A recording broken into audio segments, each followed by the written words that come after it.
There are moments in history when the world changes forever. The invention of the internet, the smartphone, the personal computer, and now artificial intelligence.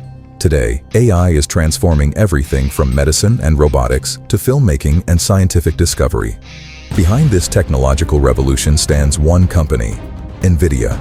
Its computer chips power the world's most advanced AI systems, train massive language models, and drive the data centers of companies worth trillions of dollars. But 30 years ago, almost nobody believed that company would survive. It was founded by 3 engineers with little money, no guarantee of success, and an idea that many considered too ambitious.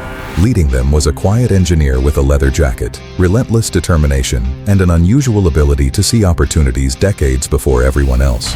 His name is Jensen Huang. Today, he is one of the richest people in the world. But his story isn't really about becoming a billionaire. It's about believing in the future long before anyone else could see it. This is the story of Jensen Huang. Jensen Huang was born on February 17, 1963, in Tainan, Taiwan. His parents believed education was the key to a better life. Taiwan in the 1960s was developing rapidly, but opportunities remained limited compared to the United States.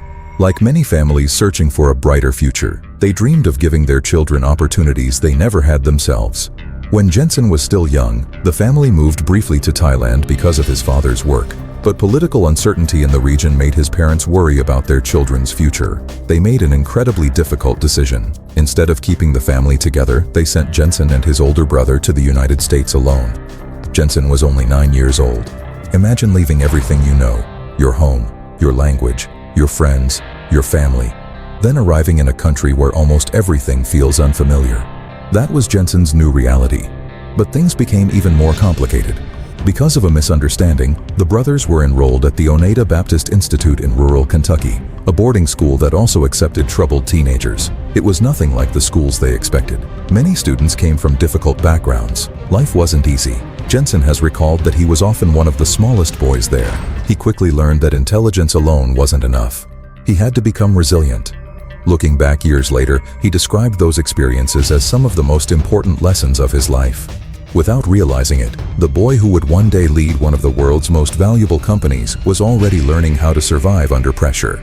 Eventually, Jensen's parents were able to settle in the United States. The family reunited in Oregon. Like many immigrant families, they weren't wealthy. Success wasn't handed to them. It had to be earned. As a teenager, Jensen worked ordinary jobs. One of them was at Denny's, where he washed dishes, cleaned bathrooms, and waited tables. The work was demanding. The pay was modest. But those long shifts taught him something valuable.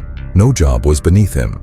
Years later, when people asked how he stayed humble despite running a technology giant, those early experiences offered part of the answer. He understood what hard work looked like long before anyone knew his name. At school, Jensen developed another passion: engineering. Unlike many students who dreamed about becoming famous or wealthy, Jensen became fascinated by solving problems. He loved understanding how things worked. Computers, electronics, and mathematics weren't simply subjects. They were puzzles waiting to be solved. That curiosity would eventually shape the rest of his life.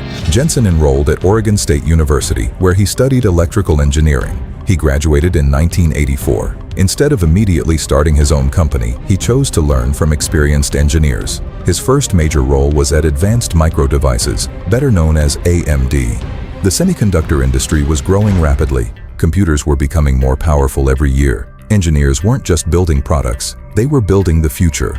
Later, Jensen joined LSI Logic, a company designing advanced semiconductor technology. There, he worked his way into management while continuing to study. At the same time, he earned a master's degree in electrical engineering from Stanford University. Balancing full-time work with graduate school wasn't easy, but Jensen believed that every lesson, every project, and every challenge was preparing him for something bigger. He just didn't know what that something would be yet. By the early 1990s, personal computers were becoming more common. But graphics technology remained primitive. Most companies treated computer graphics as a small feature. Jensen saw something entirely different. He believed graphics processing would eventually become one of the most important technologies in computing. It was a bold prediction. At the time, almost nobody agreed. Instead of ignoring that vision, Jensen found 2 engineers who shared his excitement: Chris Malachowski, Curtis Preem. Together, the 3 men decided to build their own company. In 1993, they met at a Denny's restaurant in San Jose, California. Ironically, it was the same restaurant chain where Jensen had once worked as a young man. Around a simple table, they discussed their dream. They wanted to build specialized processors capable of creating graphics unlike anything computers had seen before. They called the company NVIDIA. It wasn't backed by billions of dollars. There were no guarantees, just 3 founders, a small team, and a vision. Jensen became the company's CEO. More than 30 years later, he still holds that same position. Very few technology founders have led their companies for that long. Fewer still have transformed them into global giants. Starting NVIDIA was exciting. Keeping it alive was another story. The company burned through money quickly. Every new chip required years of engineering and millions of dollars to develop. Meanwhile, competitors like Intel, 3DFX, ATI, and others already had established positions in the market. Investors expected results, customers expected innovation, employees expected leadership, and every month, the company's cash reserves grew smaller. Unlike today's NVIDIA, the company wasn't famous. Most people had never heard of it. Jensen later admitted that there was a period when NVIDIA was only months away from running out of money. One mistake, one failed product, and the company would disappear forever. For many founders, this is where fear takes over. But Jensen believed something important. If NVIDIA tried to compete in every market, it would lose. Instead, it had to become the absolute best in one area: graphics. It was a risky decision. Focusing everything on a single vision meant there was no backup plan. If they failed, everything would be over. By the late 1990s, the pressure had become overwhelming.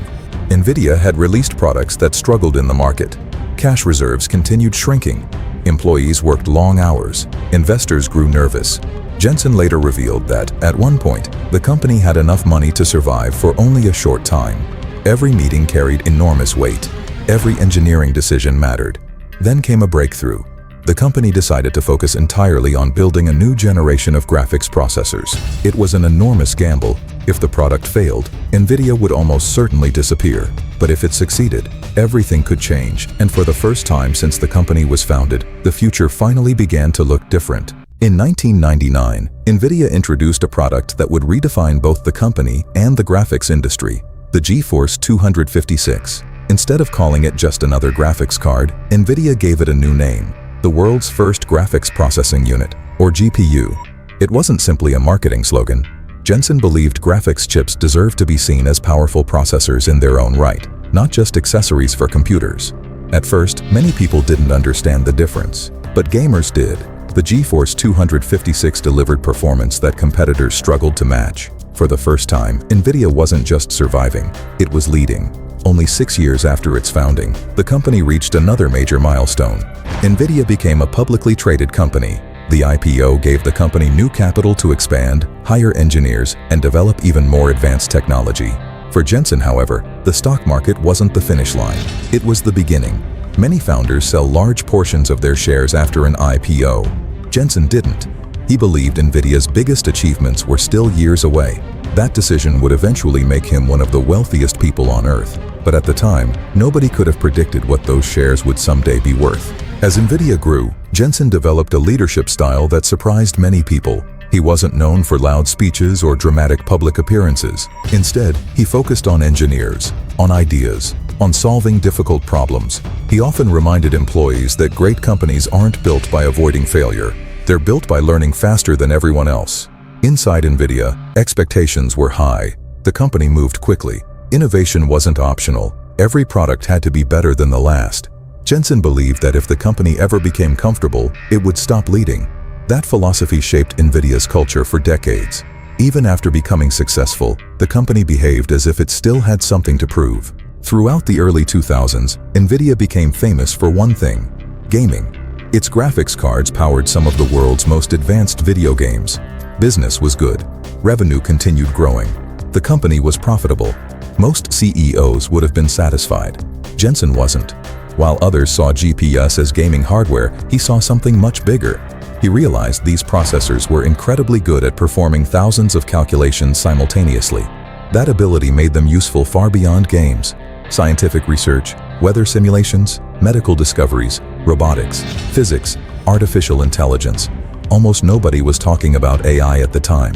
Yet Jensen believed that one day computers would need enormous computing power to learn instead of simply following instructions. It was an expensive belief. Developing technology for a market that barely existed required years of investment. Shareholders questioned it. Competitors ignored it. But Jensen refused to change direction. Sometimes the most important business decisions don't produce results immediately. Sometimes they take decades. In 2006, NVIDIA introduced one of the most important technologies in its history, CUDA. To the average person, it sounded like just another software platform. In reality, it completely changed what GPUs could do. CUDA allowed programmers to use NVIDIA's graphics processors for general computing tasks. Suddenly, researchers could solve scientific problems much faster than before. Universities began adopting NVIDIA hardware. Researchers started writing software specifically for CUDA. Slowly, something unexpected happened. NVIDIA was no longer just a gaming company. It was becoming a computing company. The transition didn't happen overnight. For years, the financial benefits were limited.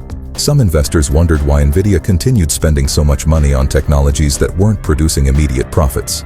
Jensen stayed patient. He had seen the future. He simply needed the rest of the world to catch up. Like every successful company, NVIDIA experienced setbacks. Competition intensified. Economic downturns affected demand. Technology changed rapidly. Some products performed better than others. The company had to reinvent itself repeatedly. Many businesses fail because they become too successful at one thing. They stop adapting. Jensen refused to let that happen. Whenever a new opportunity appeared, NVIDIA invested aggressively. Artificial intelligence, autonomous vehicles, data centers, supercomputing. Each decision required enormous investment before producing meaningful revenue. It wasn't always popular, but Jensen had built his career by thinking years ahead, not months. In late 2022, something extraordinary happened. Artificial intelligence suddenly became part of everyday conversation. People around the world began using AI tools capable of writing, drawing, coding, and answering complex questions. Companies rushed to build even more powerful AI models. There was only one problem. Training these systems required enormous amounts of computing power, and the world's most powerful AI chips came from NVIDIA. For nearly 20 years, Jensen had been preparing for a moment that most people never saw coming. Now it had finally arrived. Orders exploded. Technology giants raced to secure NVIDIA hardware. Data centers expanded across the world. Demand became so high that many customers had to wait months for deliveries. It looked like overnight success. It wasn't. It was the result of decades of preparation. As demand accelerated, NVIDIA's financial results reached levels few companies have ever achieved. Revenue surged. Profits climbed to record highs. The company's market value increased by hundreds of billions of dollars in remarkably short periods. Eventually, NVIDIA became one of the most valuable companies in the world. The same company that had once struggled to survive now stood alongside the biggest names in technology: Apple, Microsoft, Amazon, Google. The transformation was astonishing. But perhaps even more remarkable was the fact that Jensen Huang had remained CEO throughout the entire journey. From a small startup founded in a restaurant to one of the world's most influential companies. Very few founders have accomplished anything similar. As NVIDIA became one of the world's most valuable companies, Jensen Huang became one of the most recognizable leaders in technology. Not because he sought attention, but because of the way he presented himself. While many executives wore expensive suits, Jensen became known for something much simpler: a black leather jacket. It became his trademark. Whether he was unveiling a new graphics processor, speaking to thousands of developers, or announcing the next generation of AI hardware, the leather jacket became almost as recognizable as the NVIDIA logo itself. But appearances weren't what fascinated people. It was his confidence. When Jensen stood on stage introducing a new product, it rarely felt like he was selling hardware. It felt like he was explaining the future, and more often than not, he was right. When people hear that Jensen Huang became one of the richest people in the world, they often imagine massive paychecks. The reality is far more interesting. His greatest financial decision wasn't negotiating a higher salary. It was keeping ownership of the company he built. From the beginning, Jensen understood something many entrepreneurs eventually learn. A salary can make you comfortable. Ownership can make you wealthy. As NVIDIA continued growing, the value of his shares grew alongside it. Every major breakthrough increased the value of the company. The success of GeForce, the adoption of CUDA, the growth of gaming, the rise of data centers, and finally, the explosion of artificial intelligence. Each chapter of NVIDIA's story became another chapter in Jensen's own financial journey. He didn't become wealthy overnight. He became wealthy by believing in the same company for more than 30 years. Few founders remain committed for that long. Even fewer are rewarded on such a historic scale. Many people assume there comes a point when someone as successful as Jensen Huang simply relaxes. But that isn't how he thinks. Even after NVIDIA became one of the world's most valuable companies, he continued talking about the future rather than celebrating the past. Quantum computing, robotics, healthcare, scientific discovery, artificial intelligence. To Jensen, every breakthrough simply creates the possibility for another. That mindset may explain why NVIDIA has continued evolving while so many once dominant technology companies have faded. The company never behaved as though it had already won. It kept acting like a startup, still learning, still experimenting, still taking risks. Jensen Huang's story isn't just about technology, it's about patience. In today's world, people often expect success to happen quickly. A viral video, a startup that becomes valuable overnight, an investment that doubles in a few months. Jensen's journey tells a different story. He spent years building products before they became profitable. He invested in ideas long before customers understood them. He made decisions whose rewards wouldn't appear for decades. Perhaps the greatest lesson from his life is this: the future belongs to people willing to prepare for it before everyone else believes it's coming. Vision isn't predicting tomorrow.